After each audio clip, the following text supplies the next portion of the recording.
How are you today? Chris Evans back here to talk about something extremely important, and that's going to help you moving forward in your business in the next year, and that has to do with websites. Now, as Josh is probably, you've heard him say this before in his presentation and maybe in one of the other videos, is that real estate agents say that probably about 40 to 50% of them say that they don't believe that their website does them any good. So essentially doesn't generate leads for them, doesn't make them any money. And that is huge. And you might be one of those agents. If you are, there are some tweaks that we can make to your site that will have you generating leads and making money and getting a return on your investment. And here's the thing. Websites are such a great technology, and when you marry the technology with the message that you need to communicate with the person, you can really do well and set up a great automated marketing system. And the thing about setting up an automated marketing system is if you want to hire on agents or if you want to focus on other things, you have this machine working for you. So let's jump into it. Let's talk about something extremely important that a lot of agents either get wrong or they can just completely miss it. So let's talk about the headline.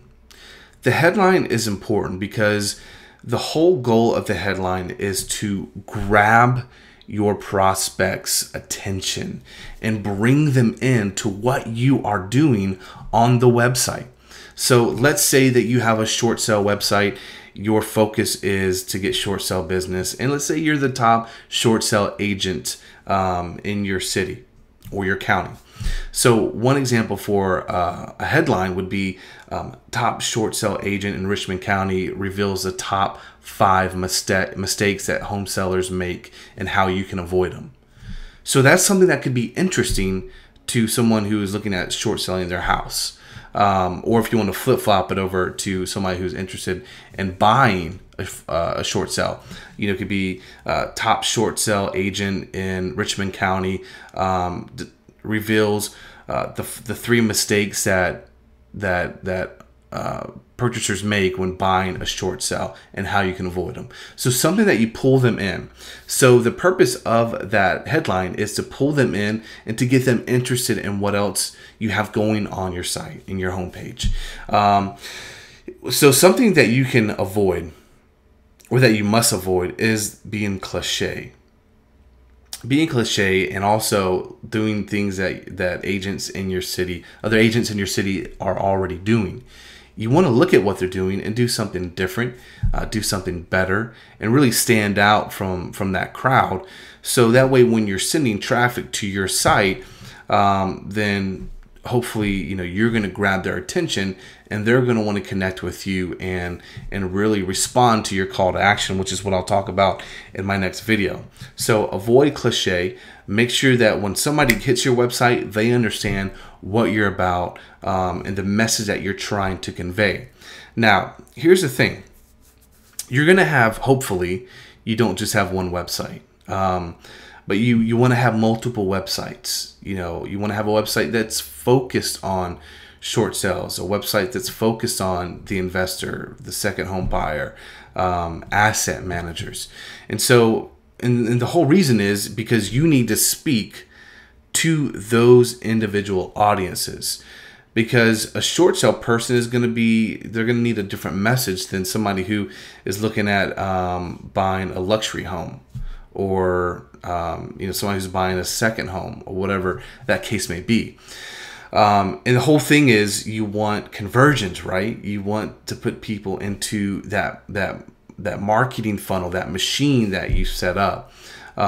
So you want to identify the message that your prospect needs to hear. And that's how you can really develop a good headline. A headline that's just going to grab them, it's going to pull them in. And of course, you can use video for this. You can have other text, a subheadline, under that main headline that grabs their attention. And so you just want to keep them on their site on your site, and you want to keep them roaming around and looking, and hopefully they can identify your call to action. If you don't have a call to action, then that's probably why you're not getting the results that you need to get.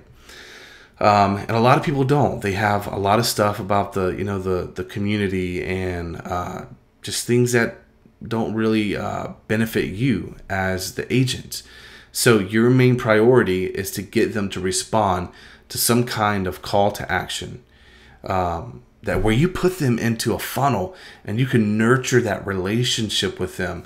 That is extremely important. And if you're not doing that, that's probably your number one mistake. And it all starts with the headline.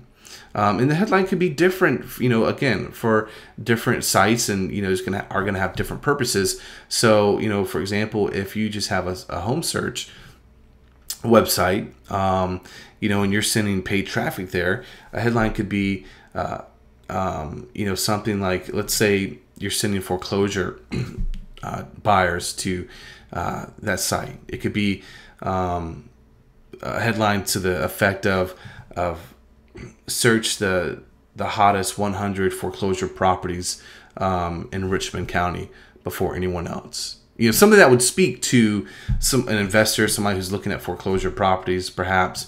So again, look at your market, understand your market, identify the message that resonates with them. What are they looking for? What do they need?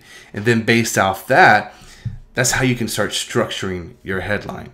And again, the whole purpose of your headline is to get their attention and to have them continue to look on your website, to read your website and the other information, to where basically you want to have them go down this page to where they get to your call of action. They're like, oh man, I need to check this out. I need to opt in. I need to call them, whatever your call to action is. So tune in to the next video where I'm going to talk about the call to action.